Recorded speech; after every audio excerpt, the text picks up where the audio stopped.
Hai, apa kabar? Pada kesempatan kali ini kita akan melanjutkan materi kita tentang garis. Nah, garis itu apa sih? Garis itu adalah kumpulan titik-titik yang sangat banyak. Jika titik-titik tersebut berkumpul secara teratur dan berkesinambungan akan membentuk garis lurus ya. Jadi garis itu adalah kumpulan dari titik-titik ya.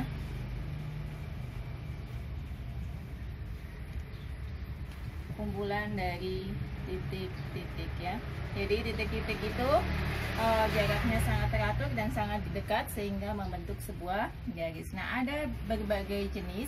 Ada yang pertama adalah namanya adalah ruas garis. Nah, ruas garis ini bentuknya adalah seperti ini. Nah, adalah dua garis yang dibatasi oleh dua titik di kedua ujungnya. Jadi dibatasi oleh dua titik di kedua ujungnya. Jika misalnya ini A dan ini B, maka bisa ditulis dengan AB atau ruas garis AB ya. Sini ya, ini namanya ruas garis AB ya. Atau bisa ditulis garis AB. Nah, yang kedua ada namanya sinar garis ya. Kalau sinar garis itu adalah ruas garis yang salah satu ujungnya diperpanjang tanpa batas. Jadi ujung satunya dibatasi oleh titik dan ujung satunya diperpanjang tanpa batas. Ini A, ini B. Sehingga kalau ditulis adalah ini namanya sinar garis AB atau bisa ditulis dengan AB, ada tanda panahnya ya. Kemudian yang ketiga ada namanya garis lurus ya. Kalau tadi ruas garis itu ya, kedua titiknya ada titiknya ya. Kalau sinar itu salah satu titiknya diperpanjang. Kalau garis lurus adalah ruas garis yang kedua ujungnya diperpanjang tanpa batas. Jadi diperpanjang dua-duanya tanpa ada batasan. Ini namanya garis lurus AB atau bisa dituliskan dalam bentuk matematika seperti ini. Garis lurus A dan B.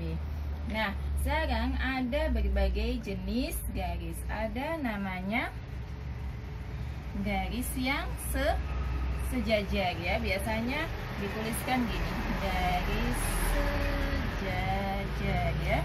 Garis sejajar itu bagaimana? Garis sejajar itu adalah garisnya, nah seperti ini ya. Ini misalnya ini lambangnya ya. Kalau garisnya berarti gini. Nah, dia tidak akan pernah bertemu jika diperpanjang. Kedua garis ini tidak akan bertemu. Itu adalah garis sejajar. Kemudian ada namanya lagi garis berpotongan ya. Garis berpotongan itu bisa dilambangkan dengan apa namanya, garis berpotongan. Misalnya gini, ini sebuah garis ya. Nah, ini akan ketemu di titik 0, berarti ini misalnya garis M, yang kesatunya adalah garis N, berarti ini garis M berpotongan dengan garis N. Ada garis yang saling tegak lurus. Nah, garis saling tegak lurus itu berarti seperti ini.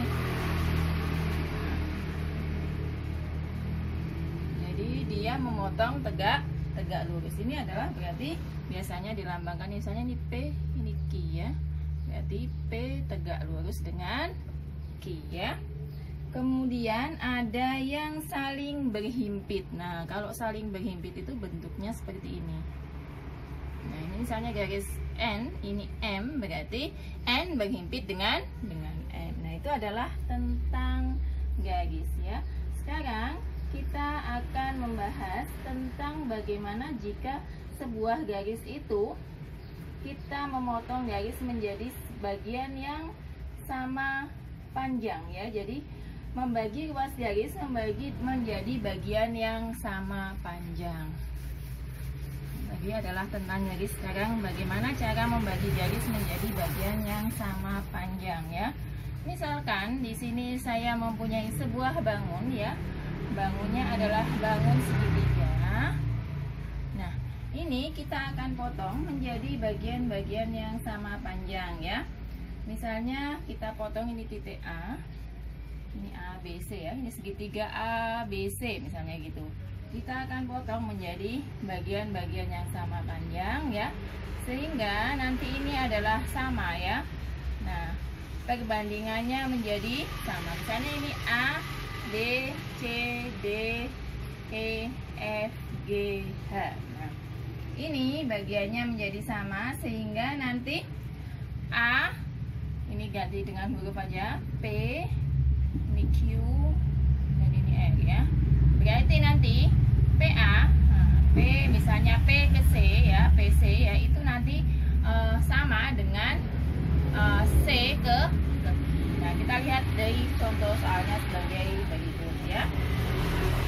Misalkan ini ada sebuah segitiga ya, ada sebuah segitiga bentuknya semacam ini. Supaya lebih memudahkan untuk memahami, kita masuk ke soal ya. Nah, ini ada E, ini adalah B, ini C, ini A, dan ini D. Nah, ini 9 cm, maksudnya 9 cm ya. Kemudian ini adalah 3 cm, yang kemudian ini adalah 12 cm. Yang ditanya adalah nilai daripada P ya. Nilai daripada P-nya itu adalah berapa? Di sini dapat kita lihat bahwa bentuknya segitiga ini kita bagi menjadi bagian yang sama panjang ya. Maka caranya adalah C ke D ya, C ke D, atau kita tuliskan CD itu berbanding dengan D ke A. D ke A sama dengan, ini jadi mengikuti yang ini tadi ya, C ke E ya, sama dengan ya, oh berarti ini ke sini, kedua segitiga ya, C ke E berarti sama dengan D ke A ya, D ke A berarti D ke A bandingnya dengan E ke B ya, atau ini di sini P. Ini nilainya adalah 9 ya, banding 9 dibanding dengan berapa tadi? Dibanding dengan 12. Sama dengan ya DA. DA-nya berarti D ke A 3 ya. 3 dibanding dengan E ke P-nya adalah P ya.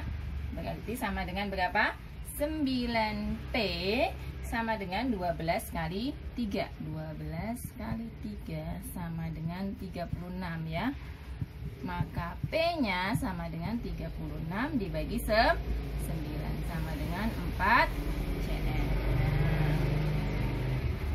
Jadi ini caranya untuk mencari sebuah perbandingan pada segitiga. Jadi panjang, kalau ditanya panjang EB tadi atau P, berarti dari C ke D banding C ke E sama dengan D ke A dibanding E ke B ya.